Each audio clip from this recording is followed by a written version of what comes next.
Bismillahirrahmanirrahim. Assalamualaikum warahmatullahi wabarakatuh. Saudaraku pemirsa MTA TV dimanapun Anda berada, alhamdulillah puji syukur kita bisa jumpa kembali dalam program Prestasi. Nah, prestasi kali ini pemirsa menghadirkan mahasiswa dari Universitas Muhammadiyah Surakarta sebagai juara 1 mahasiswa berprestasi UMS 2022, yaitu Depi Eka Rahmawati. Assalamualaikum warahmatullahi wabarakatuh. Waalaikumsalam warahmatullahi wabarakatuh, Mbak. Kabar baik dan sehat, Mbak Depi? Alhamdulillah. Alhamdulillah. Nah, ini Mbak Depi sebagai mahasiswa UMS ya. Nah, bisa diperkenalkan mungkin pada pemirsa ya. Jurusannya apa, semester berapa begitu? Oke, baik, Mbak. Jadi sebelumnya perkenalkan, saya Depi Eka Rahmawati, biasa dipanggil Depi. Saat ini saya di UMS, jurusan Psikologi angkatan 2019. Jurusan Psikologi angkatan 2019. Ya. Nah, Mbak Depi, apa sih Mbak, kenapa menginginkan menjadi mahasiswa di UMS jurusan psikolog tadi ya? Ini Psikologi, pilihan Mbak. Sendiri atau bagaimana? Baik, kalau untuk jurusannya itu pilihan saya sendiri, Mbak. Pilihan Iya, sendiri. karena emang saya tertarik gitu kan mempelajari tentang manusia, lebih ke penasaran sih sebenarnya gitu, Mbak. Penasaran apanya nih? Jadi kalau dulu itu kan di zaman SMA saya olimpiade biologi ya, Mbak ya. Nah, ketika saya belajar biologi itu kan salah satunya ada belajar tentang manusia. Nah, itu saya kayak semakin saya belajar itu kayaknya semakin asik gitu lah, semakin asik, semakin menarik gitu. Dan sebenarnya opsi saya bukan hanya psikologi gitu, Mbak, tapi ada beberapa opsi lainnya juga. Nah, cuman alhamdulillah rezekinya itu di psikologi ya. Rezekinya ada di Ya, psikologi di UMS begitu Iya. ya. Nah, aslinya Mbak Depi ini dari mana? Saya aslinya dari Singkawang, Kalimantan Barat, Mbak. Kalimantan Barat, Iya. Masya Allah. Nah, ini jauh-jauh dari Kalimantan Barat ya ke UMS. Ini menjadi pilihan Mbak Depi untuk mengambil perkuliahan begitu atau bagaimana? Bisa diceritakan mungkin awalnya kok bisa memilih UMS jauh dari rumah gitu ya, jauh dari orang tua gitu. Baik, Mbak. Kalau dulu itu sebenarnya saya milihnya bukan di UMS ya, Mbak ya, tapi di salah dua universitas negeri yang ada di Jawa Barat. Jawa Barat. Iya. Nah, cuman qadarullahnya dari jalur SNMPTN, jalur SBMPTN itu nggak lolos di sana. Dan insya Allah lewat UMS ini kayak dulu kan awalnya juga saya sempat sedih ya gitu masuk UMS karena nggak sesuai dengan harapan. Tapi semakin kesini, semakin kesitu kayak semakin tahu gitu, oh ternyata ini ya jawaban dari doa-doaku gitu, ini jawaban dari apa yang aku mintain sama Allah gitu.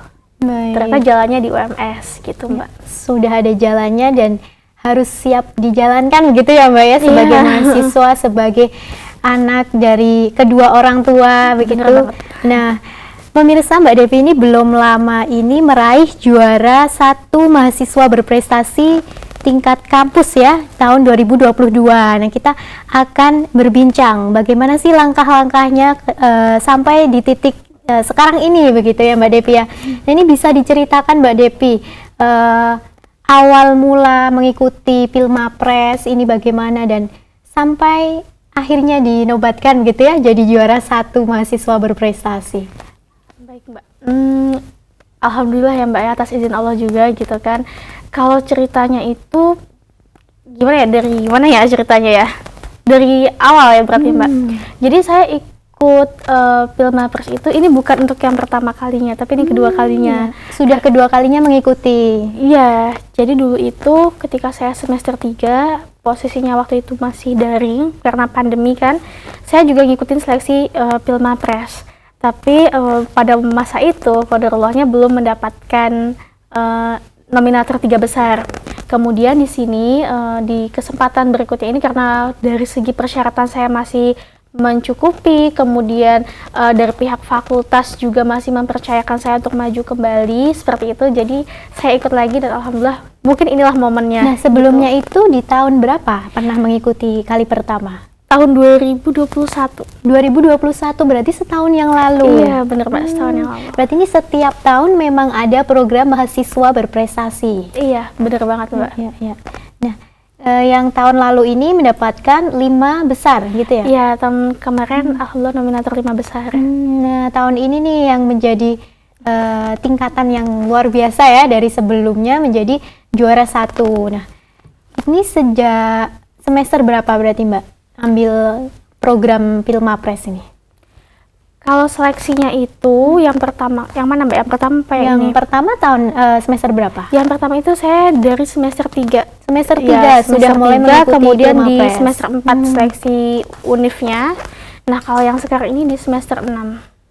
Semester 6 berarti ini kalau sesuai persyaratan ya Mbak ya, yang ada di kampus ini apa ya, minimal ini semester berapa? Maksimalnya semester Maksimalnya 6. oh berarti minimalnya tidak ada ya, semester 1 bisa langsung mulai ikut Kalau atau misalkan bagaimana? sudah itu, tapi biasanya pada umumnya itu mulainya semester 3, semester Mbak. 3. Karena kan udah punya rekam jejak gitu kan. Ya, Yang setahu saya ya, seperti ya. itu. Baik, nah di tahun ini ya Mbak ya, ini apa yang menjadi perbedaan paling beda lah dari tahun yang lalu?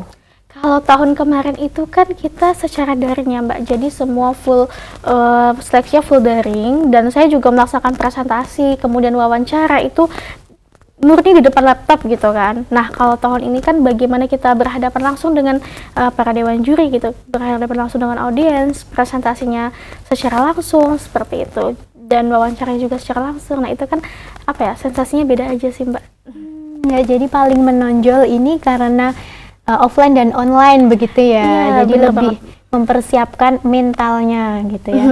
Kalau presentasi juga harus di hadapan langsung para juri begitu. Nah, kalau untuk tahapannya ini Mbak, awalnya mengikuti seleksinya bagaimana?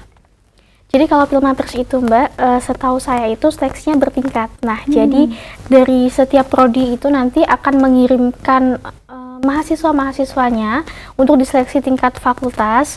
Nah, kemudian di fakultas nanti dipilih lagi 3 besar untuk dimajukan di tingkat universitas. Jadi, untuk sampai ke tingkat universitas, biasa fakultas itu boleh mengirimkan maksimal 3 mahasiswa. 3 mahasiswa. Nah, Iya. ini tadi dipilih atau karena memang kemauan dari mahasiswa sendiri Mbak kalau Pilmapres? Baik Mbak, ada bisa dua-duanya Mbak, Bisa bisa dua-duanya. dipilih, bisa kemauan sendiri. Nah, tapi biasa kan dosen merekomendasikan ya, kayak merekomendasikan ke mahasiswa gitu, ini ada event ini nih, gimana, kamu bersedia nggak maju mewakili prodi misalkan seperti itu untuk seleksi di fakultas gitu sih Mbak. Kalau Mbak Depi sendiri Kalau dipilih saya- atau bagaimana? Ya, kalau saya itu dipilih Mbak, saya Dipilih. kelompok yang bukan dipilih sih, direkomendasiin gitu. Ya. Nah, awalnya bagaimana? Karena sudah mungkin yang kedua kalinya ya sudah terbiasa begitu ya. Tapi kalau kali pertama nih waktu itu dipilih, Depi kamu ikut mahasiswa berprestasi gitu, pilihan gitu. Itu bagaimana tanggapan Mbak Depi awal mulanya?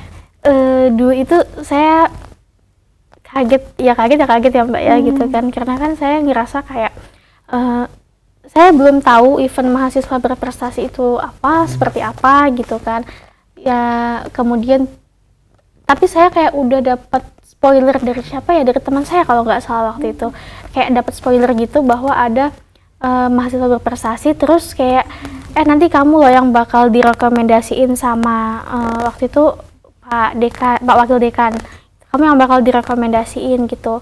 Tapi kan selagi beliau ya belum ngomong langsung ke saya kan masih kayak biasa aja gitu kan Mbak ya, masih Masa belum sih gitu ya, belum masih percaya belum juga. ya, saya masih biasa-biasa aja gitu sebagai Iya, mahasiswa. Nah, kemudian ketika beliau udah ngomong ke saya, dosen saya udah ngomong ke saya, nah baru saya kayak agak oh gitu ya, oh ya berarti saya harus nyiapkan persyaratannya apa segala macamnya seperti itu.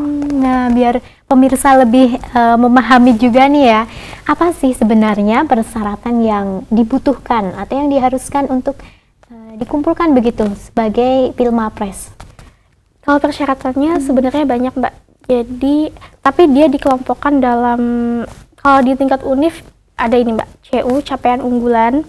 Nah, capaian unggulan itu prestasi-prestasi kita, baik itu kita presenter, cover paper, atau submission ke jurnal gitu. Bisa kan. akademik dan non akademik. Iya, bisa akademik dan non akademik seperti itu, dan levelnya juga dari daerah sampai ke internasional seperti itu. Kemudian yang kedua itu pastinya bahasa ya Mbak ya. Bahasa itu sangat-sangat dinilai karena bahasa itu kan apa ya, inti dari komunikasi kita. Iya. Nah, dan bahasa yang dipakai bahasa Inggris. Nah, Seperti sebelum itu. itu ini dulu, kita flashback dulu. Nah, prestasi-prestasi ini bisa diambil dari sebelum perkuliahan berarti? Atau Selama saat perkuliahan. perkuliahan saja? Selama Oh, perkuliahan. selama perkuliahan saja. Berarti Iya. memang harus perbanyak prestasi nih ya, Iya, yang mau bener mengikuti banget. Pilmapres begitu. Iya.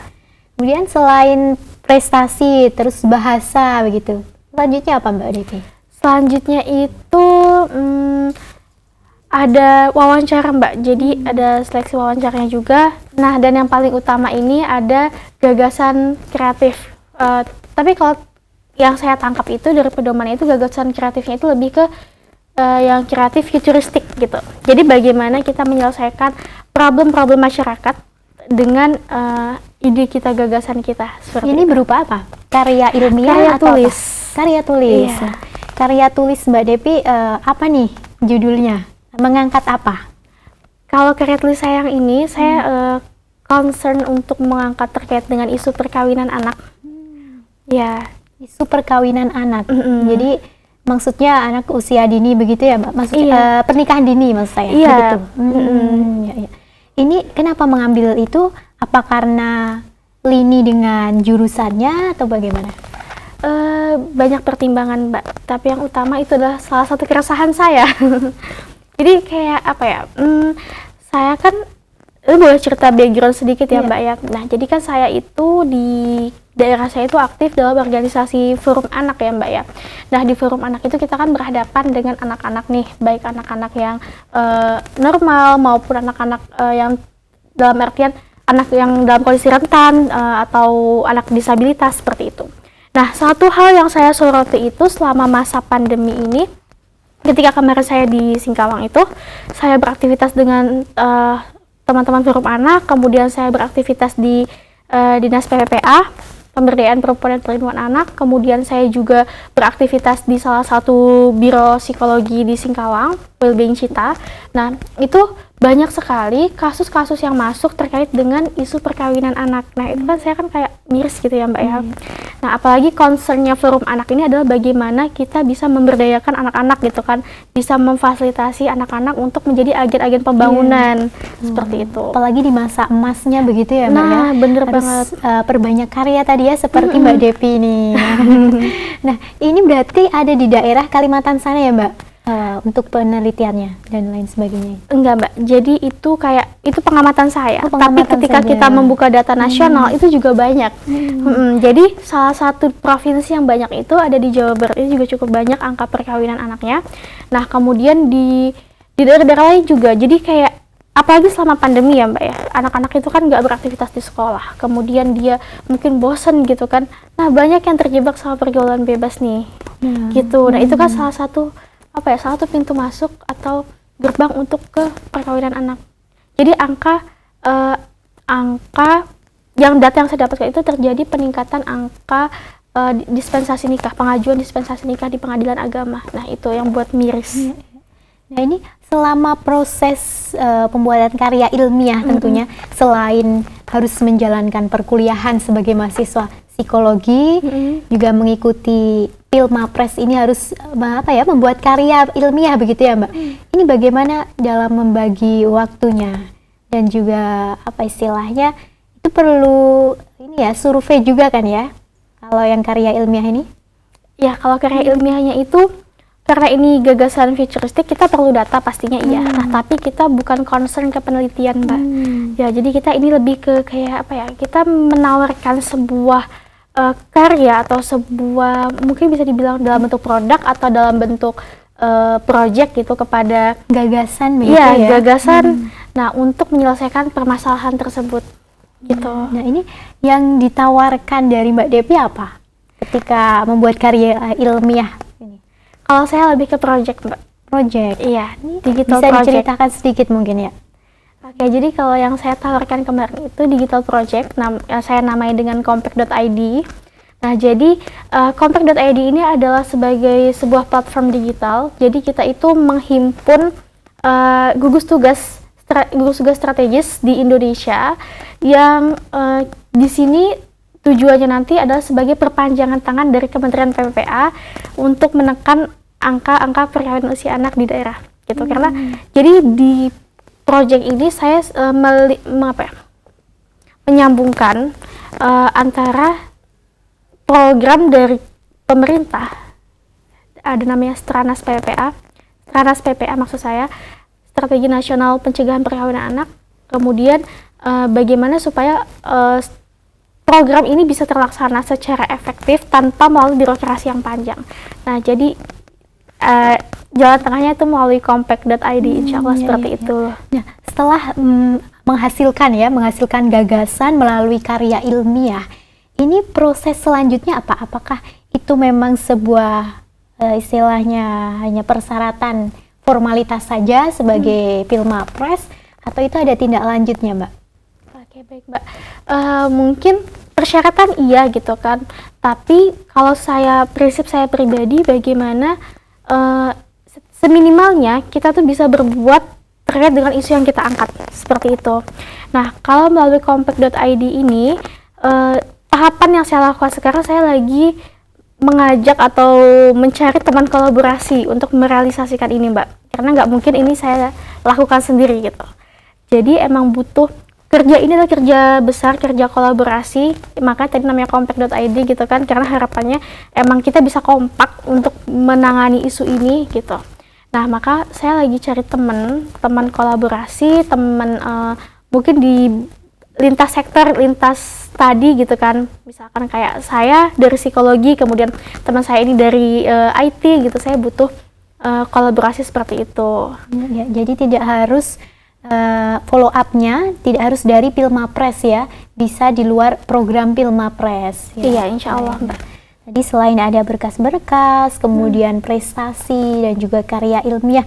Dan nanti apa saja selanjutnya pemirsa, kita akan lanjutkan di sesi kedua. Bagi nanti Anda yang ingin bergabung bisa langsung bertanya menghubungi di line telepon 02716793000 atau bisa melalui WhatsApp maupun SMS 08112553000 setelah informasi-informasi berikut ini.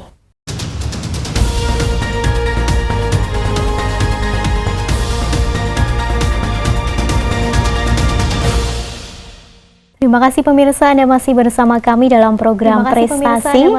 Bagi Anda nanti yang ingin bisa bergabung, bisa langsung bertanya ya, khususnya terkait Pilmapres mahasiswa berprestasi, menghubungi kami di line telepon 02716793000 atau bisa melalui WhatsApp maupun SMS 08112553000. Nah, kita kembali lagi ke tadi karya ilmiah ya Mbak Depi ya. Nah, ini tadi karya ilmiah sudah disubmit, kemudian memang ada harapan ke depannya terrealisasi begitu ya, tentang keresahannya terkait pernikahan dini begitu. Nah, ya, insya Allah, selain karya ilmiah ini, kira-kira apa lagi Mbak yang menjadi persyaratan menjadi mahasiswa prestasi?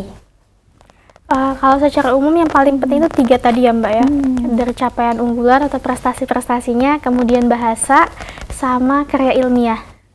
Cuman untuk seleksi-seleksi lainnya kan ada seleksi wawancara, kemudian ada seleksi, kalau di UMS itu ada seleksi Al-Islam dan Kemuhammadiyahan, seperti itu.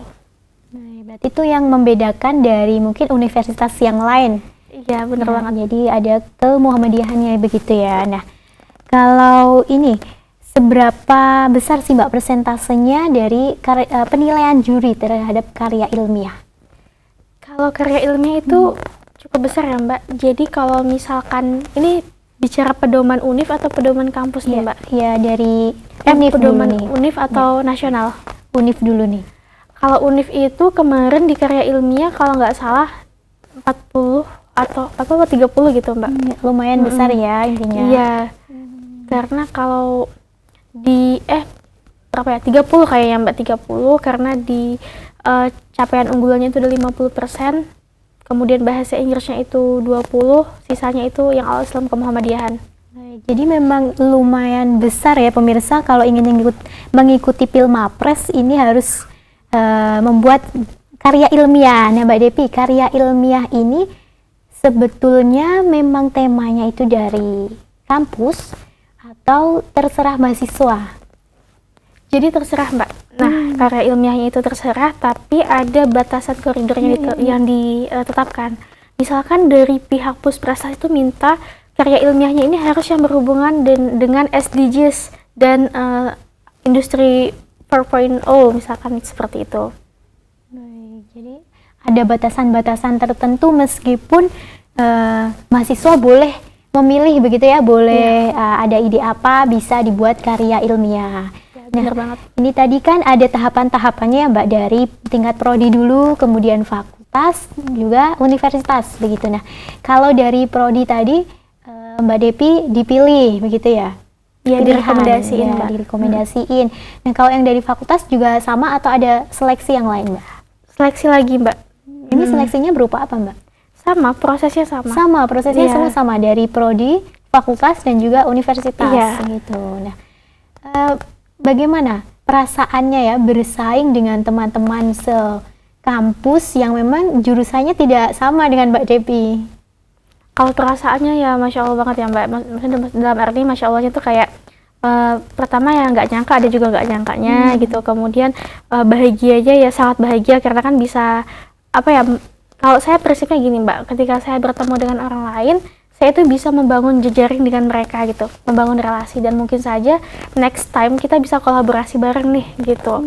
Jadi ketika kemarin, kalau untuk hitungan ketika saya seleksi ya saya pasti insecure ya Mbak ya, karena kan ngelihat ya Allah ini keren-keren, ini kayak gini nih, kayak semuanya gini, gitu. berprestasi, Iya, bener meja banget. Filmapres begitu ya. Bener banget. Ya baik. Jadi memang harus ada tantangannya tersendiri begitu ya Mbak.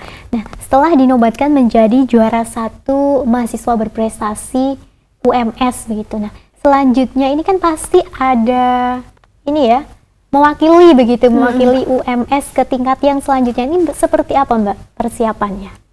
Persiapannya ya Mbak ya. Jadi kalau sejauh ini yang pastinya persiapan menenangkan diri gitu kan Mbak ya. Kita tetap harus tenang karena kalau misalkan panik nanti kita jadi ambiar gitu kan, kurang nggak fokus ya. Iya bener. Jadi yang utama tetap tenang, kemudian pasti menyiapkan pemberkasannya, karena itu kan seleksi tahap 1-nya ya Mbak ya, pemberkasannya. Jadi bagaimana setidaknya pemberkasan itu ACC dulu gitu kan. Nah kalau pemberkasannya udah, baru kan tahap selanjutnya. Nah di tahap selanjutnya ini yang semestinya kita siapkan agak lebih ekstra, misalkan kayak persiapan bahasa, kemudian persiapan intinya kalau saya sih memperbanyak wawasan sih Mbak, karena kita kan ya mungkin sih ntar jurinya bertanya terkait dengan topik-topik lain gitu, jadi kayak harus open minded gitu. Harus wawasannya harus luas ya, apa saja bisa dipelajari begitu ya. Tidak melulu tentang jurusannya psikologi saja, jadi harus belajar yang lainnya juga. Nah, kalau tingkat nasional ya nanti ya, ini kapan pelaksanaannya? Ini Kopertis dulu Mbak. Iya, jadi di Kopertis itu sekitar pertengahan Juli. Nah, kalau lulus Kopertis insya Allah baru ke nasional. Baik, nah ini campur dengan mahasiswa-mahasiswa yang dari universitas negeri atau hanya swasta Mbak kalau mahasiswa berprestasi? Kalau untuk spesifiknya saya masih belum mengetahui secara lebih detail ya Mbak ya, gitu. Cuman yang saya tahu dari dosen saya, yang dosen saya sampaikan itu, kalau di Kopertis itu nanti saingannya itu adalah universitas swasta se-Jawa Tengah. Seperti itu. Se-Jawa Tengah ya. Baik. Nah, kalau terkait bahasa tadi ya Mbak, selain karya ilmiah yang tentunya memang diangkat dari keresahan Mbak Depi, kalau dari bahasa ini Mbak Depi memang sudah mahir sebelum mengikuti atau belajarnya dari mana ini? Kalau bahasa saya jujur baru belajar Mbak, bukan baru banget sih, tapi kayak baru memperdalam. Karena saya tuh kalau untuk linguistik tuh agak kurang gitu. Jadi emang kalau dari dulu itu belajar bahasa emang agak susah. Nah, jadi di sini tantangannya, tantangan terbesarnya. Bagi Mbak Depi mungkin itu tantangan terbesar begitu ya.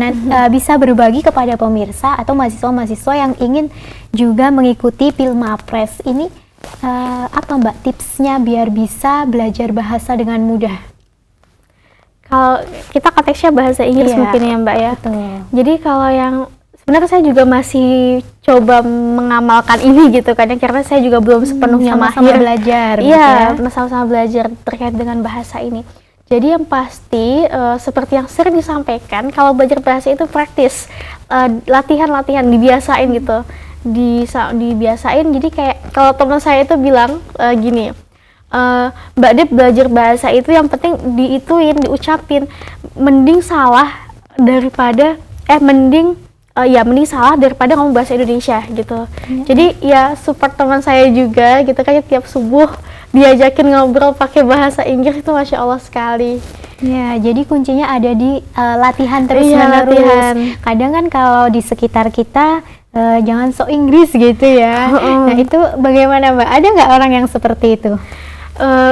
Yang saya temui alhamdulillah belum ada. Alhamdulillah belum ada ya. Nah, Iya. kalau kira-kira nih Mbak, kalau ada yang kayak gitu, Mbak Devi tetap bagaimana? Tetap istiqomah untuk melanjutkan praktisnya tanpa melihat sekitar atau bagaimana nih? Enggak Mbak, kita lihat situasi Mbak. Jadi kalau misalkan di lingkungan sekitar ya pakai bahasa Indonesia. Iya, Jadi ya menyesuaikan kan, kita emang tinggal di Indonesia kan gitu. Kemudian kadang dengan siapa kita bergaul juga itu kan kalau kita sesuaikan. Nggak mungkin toh kalau misalkan sama ibu kos pakai bahasa Inggris gitu kan. Nah, jadi emang menyesuaikan. Dan bahasa Inggris kan sebenarnya kan kayak saya juga karena baru latihan, jadi emang di momen-momen tertentu aja saya kayak latihan ngomong gitu, gak setiap saat. Harus latihan terus begitu ya. Iya, insya Allah Harus seperti itu. karena dari latihan itu nanti kita akan terbiasa begitu. Nah, kemudian ini ada beberapa pertanyaan nih Mbak yang masuk di line WhatsApp begitu ya. Ini tips and triknya dong Mbak mengikuti Pilmapres. Mungkin tadi sudah disampaikan, tapi lebih ke ini mungkin ya tipsnya dari Mbak Devi sendiri dalam menghadapi proses Pilmapres ini seperti apa? Oke, baik, buat teman-teman yang pengen ikut Pilmapres, sebelumnya saya pesan dulu nih ke teman-teman gitu ya, boleh ya Mbak ya? Boleh dong. Nah, jadi ketika kita ingin menjadi seorang mahasiswa berprestasi, pesan saya tolong jangan lupakan proses gitu, karena guru saya bilang sebagian besar orang itu tuh cenderung ketika orientasinya adalah mahasiswa berprestasi, kecenderungannya adalah hanya sebatas mengejar outputnya, achievementnya aja, tapi melalaikan atau melupakan prosesnya. Padahal yang membuat kita bertumbuh, yang membuat kita berkembang gitu kan, dalam artian secara emosional, psikis, dan pengetahuan itu adalah prosesnya, seperti itu. Jadi buat teman-teman silahkan dicoba berbagai hal gitu kan, ini fasenya eksplorasi kalau bagi saya ya Mbak ya, di fase perkuliahan ini masuk 20-an, 19-20-an gitu udah fasenya eksplorasi gitu. Jadi silahkan dicoba semua hal, kemudian ikuti aja apa yang menjadi minatnya teman-teman, tapi jangan lupakan proses. Jangan hanya fokus ke capaian-capaian doang. Ya, biasanya memang ya ada baiknya juga ketika kita punya keinginan dan istilahnya berharap hasilnya, wah nanti aku bisa ini, tapi terkadang memang lupa begitu ya terkait proses tadi yang perlu dilakukan mulai saat ini ya Mbak ya. Jangan tunda besok dan besok lagi. Belum tentu kita masih diberikan kesempatan untuk hidup ya Mbak ya. Bener banget Mbak, karena kayak semakin yang saya rasakan ya Mbak ya, pembelajaran terbesar itu sebenarnya ada di prosesnya, bukan hanya sebatas kuantitatif angka capaian kita. Jadi ibaratkan kalau bagi saya pribadi, nah mungkin teman-teman boleh terima, boleh nggak terima gitu ya, tapi ini saya coba berusaha transfer value saya gitu kan. Ketika kita melakukan sesuatu hal, ketika proses yang kita jalani itu udah benar sesuai step by stepnya, apa yang harus kita lakukan, insya Allah apapun hasilnya pasti akan ada pelajaran. Mau itu juara, mau itu menang, nggak menang, juara 1, 2, 3 ataupun nggak gitu, pasti ada hikmah yang bisa kita ambil dari situ. Jadinya lakukan dulu. Betul, lakukan baru aja nanti dulu. kita bisa mengetahui bagaimana hasilnya, bagaimana hikmah di balik itu semua. Bener begitu. banget. Nah, kemudian ini ya, menurut Mbak Devi, apa yang paling challenging nih buat Mbak Devi saat mengikuti Pilmapres? Kalau bagi saya pribadi bahasa Tadi ya. bahasa. Ini kalau bahasa tadi buat presentasinya atau memang ada pidato bahasa Inggrisnya? Bahasa itu dipakai buat presentasi sama abis presentasi ada wawancara tanya jawab. Buat jadi wawancara. Jadi itu full English. Nah, itu sih.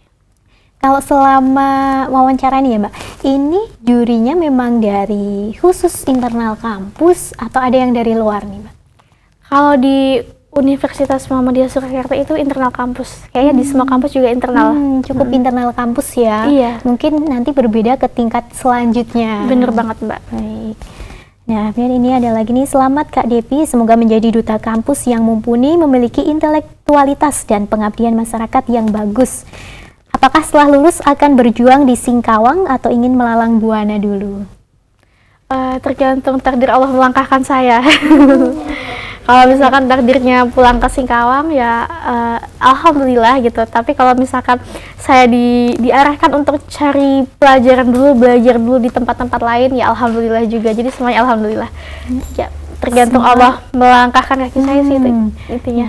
Selain istilahnya tergantung sama Allah begitu ya Mbak, tapi kalau harapan terbesarnya dari Mbak Depi ini apa?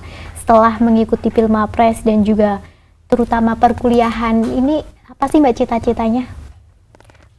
Cita-cita. Ya. Oke, kalau cita-cita karena sebagai masuk di jurusan psikologi, insya Allah cita-cita hampir sebagian besar jadi psikolog gitu kan ya. Nah, kalau untuk tempatnya yang saya pengennya, saya pasti akan balik ke daerah saya, ke Singkawang, Kalimantan Barat gitu. Nah, terkait psikologi nih, ada pertanyaan, calon psikolog, apa pandangan kamu tentang kondisi mental dan spiritual generasi muda Indonesia secara umum saat ini? Oke, terkait dengan mental health Iya, ya Mbak mental health. Ya, jadi kalau kita berbicara tentang mental health ini, saya apresiasi dulu nih karena untuk belakangan ini awareness masyarakat dengan mental health ini sudah sangat-sangat meningkat dibandingkan sebelum-sebelumnya, terlebih ketika COVID ya. Nah, kemudian kalau kita berbicara tentang mental health ini, tadi fenomena dari masyarakat kita, mereka sudah aware. Nah, cuman mungkin seringkali mereka tuh bingung harus ngapain, harus bagaimana gitu lah. Jadi dari situ disinilah peran kita sebagai ilmuwan-ilmuwan psikologi, kemudian para psikolog, senior-senior kita gitu kan, untuk bisa mendampingi masyarakat dalam meningkatkan well-being-nya, psychological well-being-nya, seperti itu.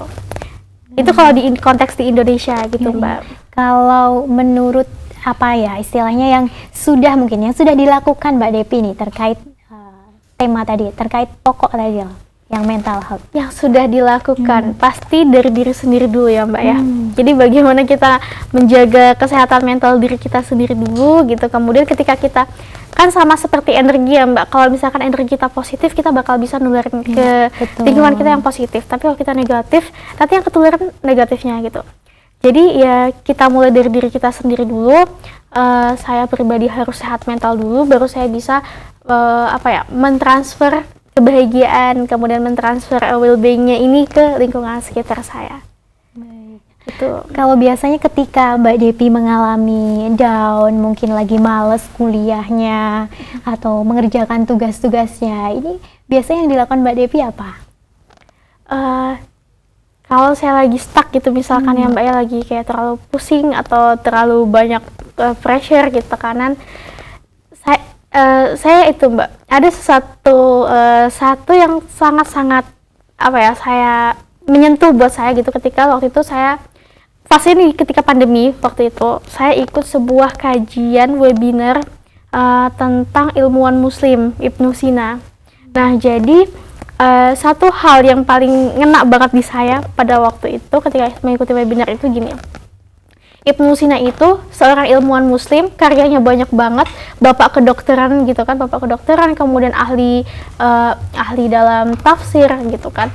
Nah, tapi ketika beliau stuck itu, beliau nggak pergi ke kafe, beliau nggak pergi nggak hangout, nggak healing jalan-jalan, tapi beliau sholat dengan sangat khusyuk, kemudian minta sama Allah supaya ngembalikan lagi energinya, ngembalikan lagi fokusnya, terus dia lanjut lagi nulis gitu kan. Jadi memang healingnya ada di sholat tadi ya? Iya, jadi saya sebagai muslim kita kan Mbak ya, jadi sebagaimana kita sebagai seorang muslim ya meniru teladan-teladan kita ilmuwan-ilmuwan muslim juga. Jadi memang selama ini yang diterapkan Mbak Depi dari contoh tadi begitu ya, Ibnu Sina begitu down, begitu kekurangan ide, mungkin mengingat Allah begitu ya, Sang Pencipta kita. Kadang-kadang kita perlu itu juga sih Mbak, kayak kalau saya itu healingnya itu diskusi Mbak.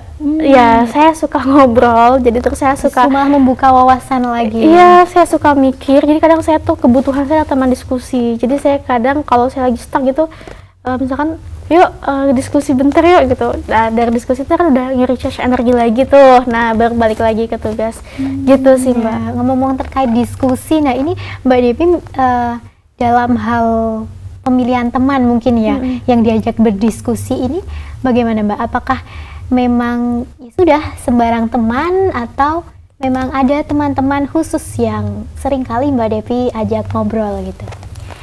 Alhamdulillah ya Mbak ya, kalau misalkan untuk teman ini, alhamdulillah saya dikirimkan ke lingkungan yang baik gitu kan, kemudian saya dikirimkan teman-teman yang baik yang sefrekuensi gitu. Ya meskipun dalam artian sefrekuensi kan nggak mesti sama persis gitu kan Mbak ya gitu. Kemudian lintas bidang juga, saya kan suka apa ya, saya suka kepo gitu, suka penasaran. Misalkan saya belajar tentang ekonomi gitu, saya belajar tentang bisnis atau saya belajar tentang IT gitu. Jadi kadang ya yang didiskusiin tuh macam-macam gitu, nggak harus spesifik misalkan teman dari psikologi, enggak. Pokoknya apa aja, intinya dengan siapa aja bisa, yang penting nyambung gitu, connect apa yang disampaikan dan bisa memberikan feedback terhadap apa yang kita sampaikan atau kita tanyain gitu sih. Ya, jadi memang tidak ini ya, tidak harus si A si B atau bagaimana, pokoknya semuanya bisa diajak diskusi apapun itu bidangnya begitu ya. Itu justru malah membuka wawasan kita ini lebih luas lagi begitu. Nah, ini ada lagi nih Mbak, hobi sejak kecil apa sih dan prestasi yang kamu anggap tertinggi sebelum Mapres UMS ini apa?